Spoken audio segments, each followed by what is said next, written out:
Winter's supposed to be peaceful, right? The snow, the silence. It tricks you into thinking you're safe. But when the wind starts whispering through the trees, you realize winter hides things far worse than the cold. I used to love the stillness, that quiet that feels almost holy. Until the night I saw something move out there.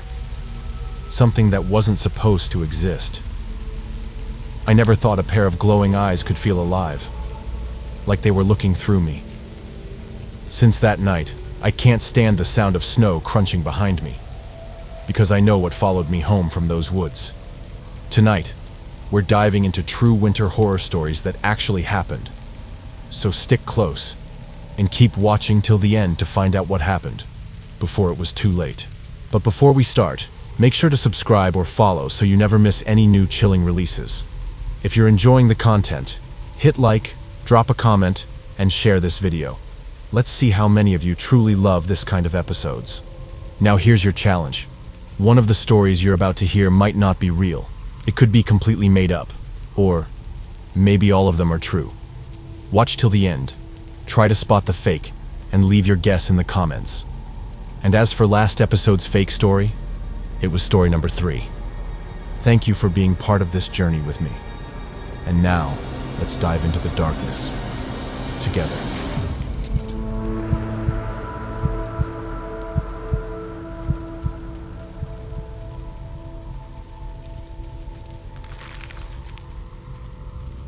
I've worked forestry for the better part of 12 years. Winter is always the worst season for it, not just because of the cold, but because everything out there feels different when the world turns white.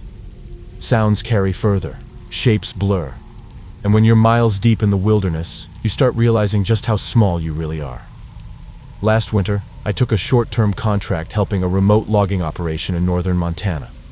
My job was basic field assessment, tagging trees for the next season, and checking the snowpack for stability near the work zones. It wasn't glamorous, but it paid well and gave me the solitude I'd been craving. The area was about 50 miles from the nearest town. One main road in, and that was only plowed once a week. The rest was untouched forest, towering pines, frozen creeks, and snow deep enough to swallow your boots whole if you stepped off the trail.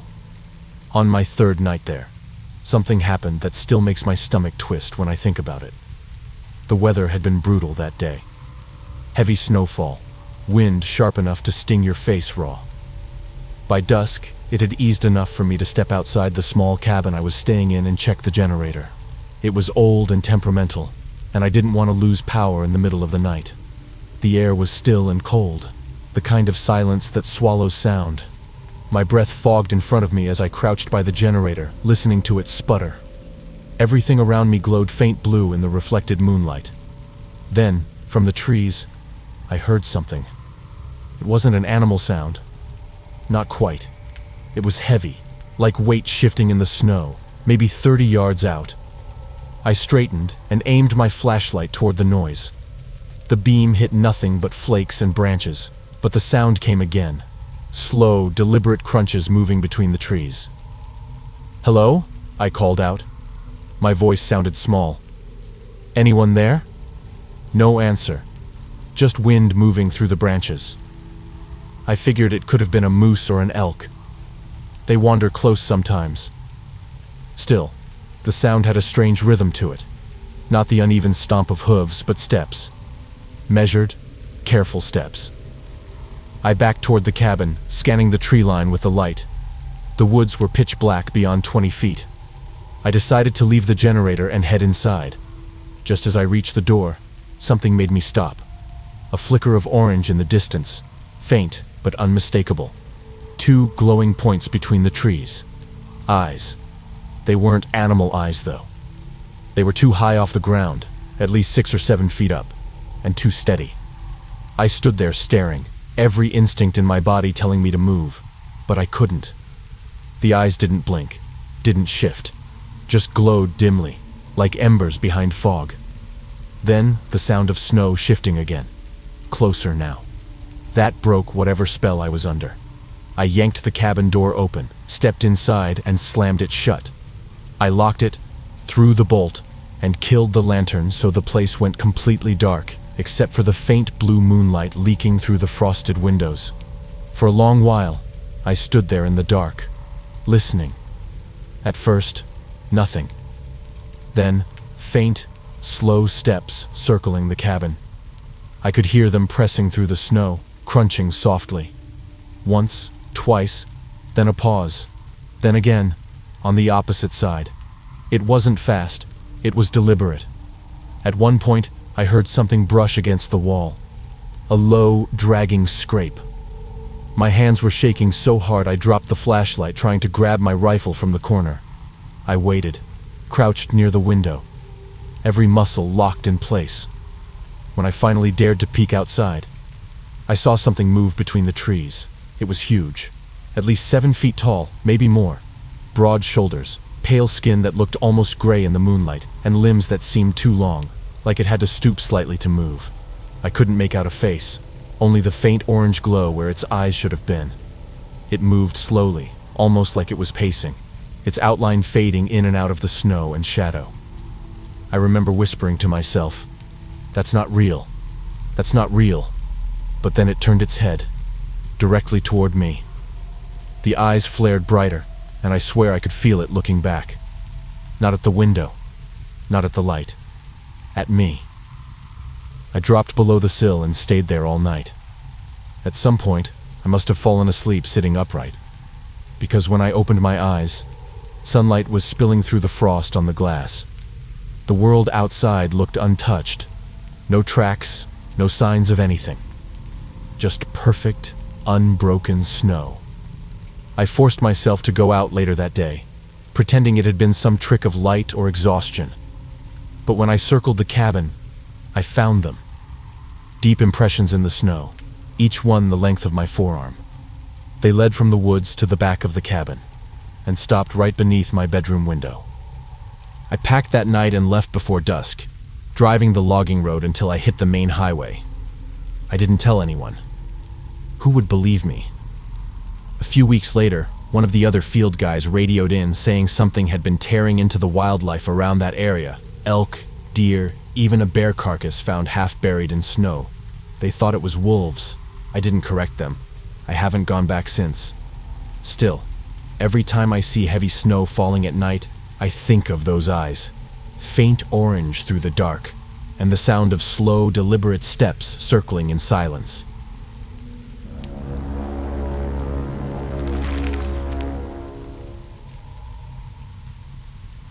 I've always loved winter. There's something peaceful about watching the world disappear under a clean white blanket, the air sharp enough to wake every nerve in your body.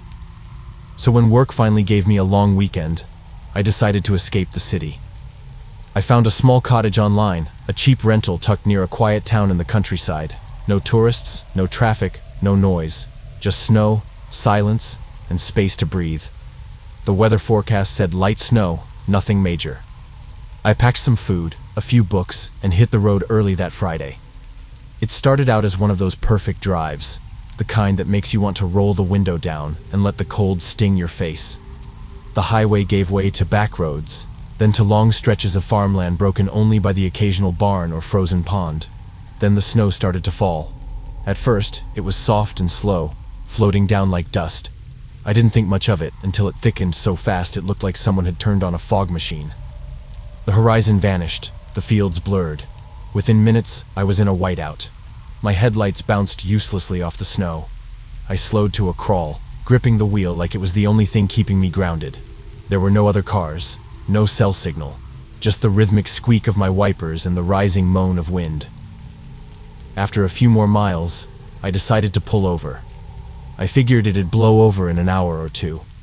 I turned off the engine to save gas and sat there, cocooned in silence except for the storm beating against the roof. It's strange how loud silence can be when you're alone in a blizzard. Every gust of wind felt like it had weight. My car shuddered occasionally, the windows frosting up faster than I could wipe them. I tried to distract myself by scrolling through the photos I'd taken that morning, but the battery was dropping quick. I shut my phone off and just listened. Then, after what felt like forever, I saw lights. 2 pale beams flickering through the wall of snow. Headlights. They were faint at first, then grew stronger as they approached.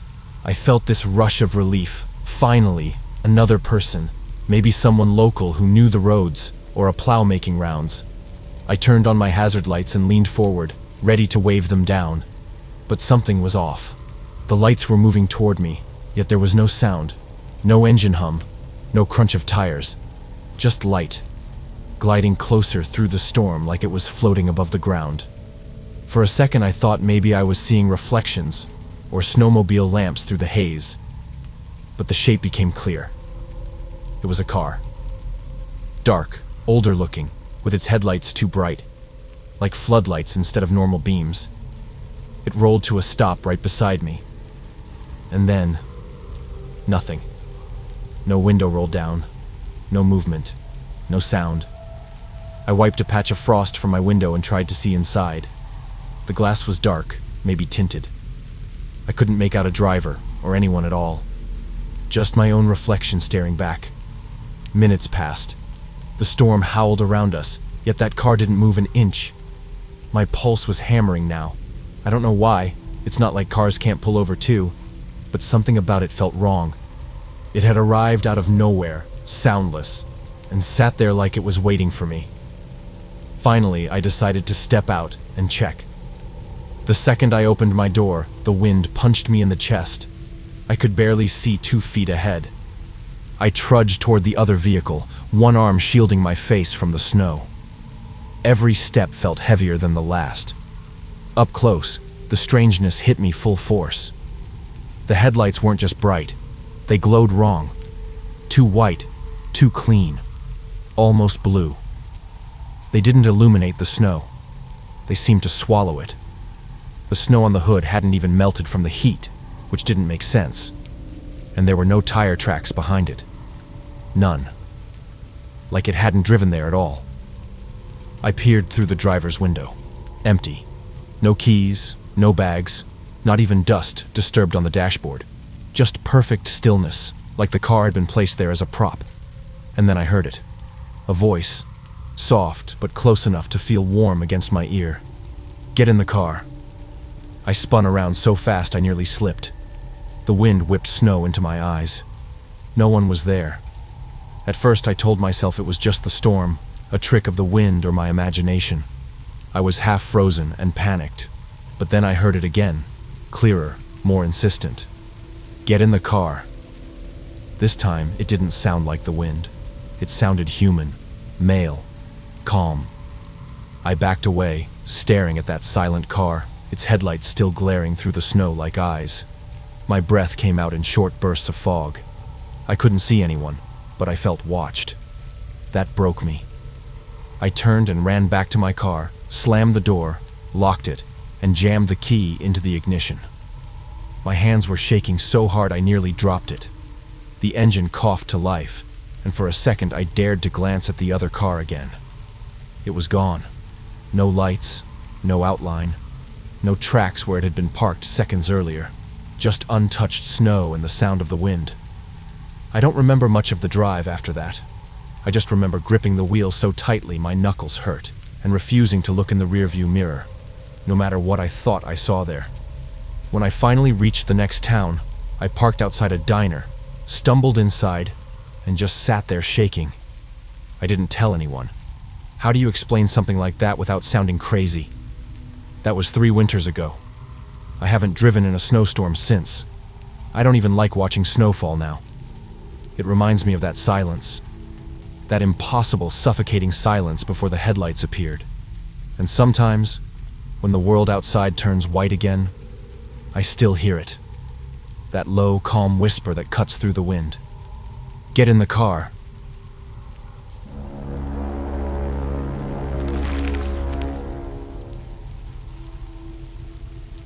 Every year, near the end of February, my best friend Justin and I head out for our annual winter camping trip. It's kind of a tradition now, something we started in college when we were broke and restless. We always go to the same spot deep in the forest near a frozen creek, miles away from the nearest road. It's beautiful in the winter, quiet, endless pines heavy with snow, the kind of silence that only exists when everything's frozen solid. We've always prided ourselves on being careful. Right gear, good prep, no unnecessary risks. We'd been through blizzards before and managed fine. This year was no different. At least that's what we thought. We arrived early in the afternoon, the snow crunching under our boots as we unpacked the car. The air was cold enough that every breath felt sharp in my chest, but the sky was clear. By evening, our tents were up, the fire was crackling, and we were sitting in our camp chairs, passing a bottle between us. It was one of those simple, perfect moments. The glow of the flames bouncing off the snow, the smell of wood smoke mixing with pine. Then we heard it. A scream. Not a yell, not an animal call. A scream. Long, sharp, and human. It came from somewhere far out in the woods. It echoed, distorted by distance and the trees, but it was unmistakably human. Both of us froze. I remember how Justin's eyes flicked toward the sound, then back at me. The fire popped loudly in the silence that followed. We waited, listening, but the forest went dead quiet again. No wind, no movement, just stillness. Justin was the first to speak. "Probably an animal," he said, though his tone didn't sound sure. "You know how foxes and bobcats sound like people sometimes." Maybe, but that scream had something intentional in it, like fear or pain. I told him that, but neither of us knew what to do about it. We weren't about to start wandering the forest in the dark, so we decided to wait. If it happened again, we'd figure it out then. The sun dropped fast. The temperature followed.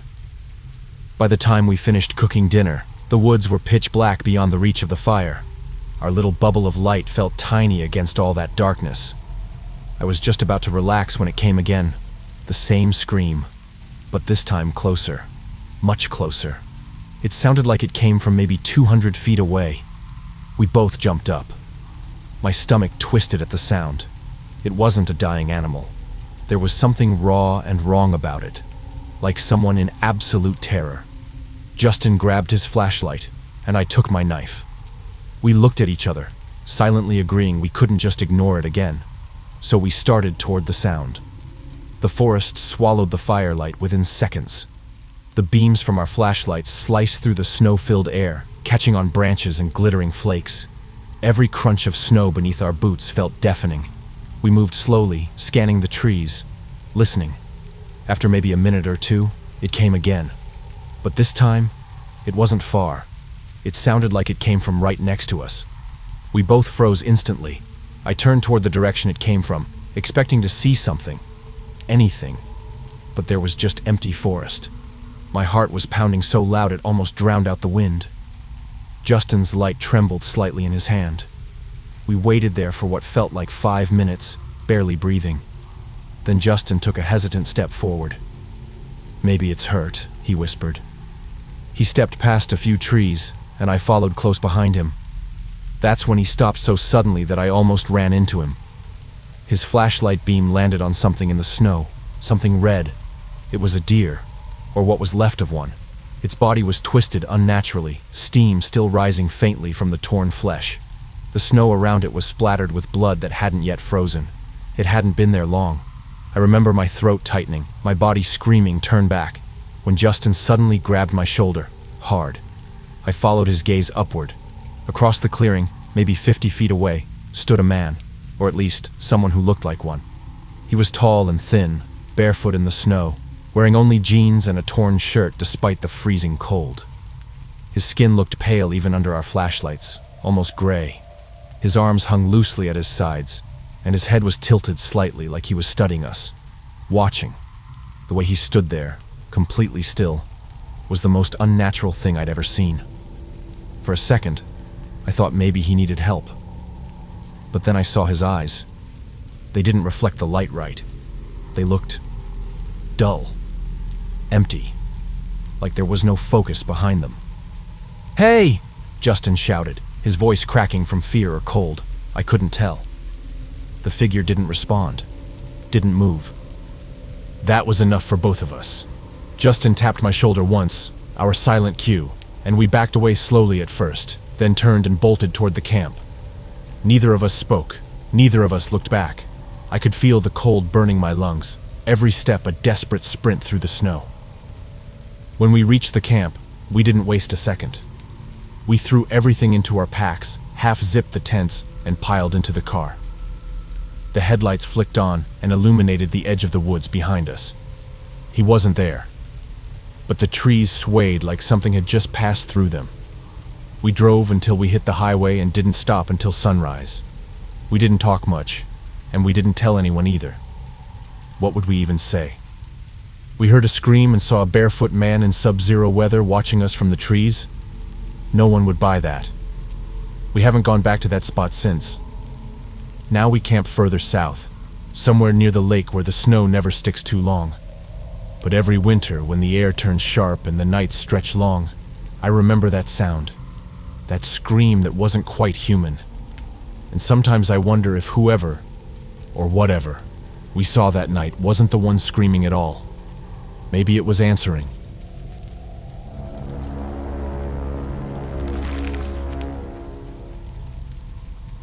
If you've made it to the end of this video, let me know in the comments which story creeped you out the most, and if you could survive only one of them, which one would it be?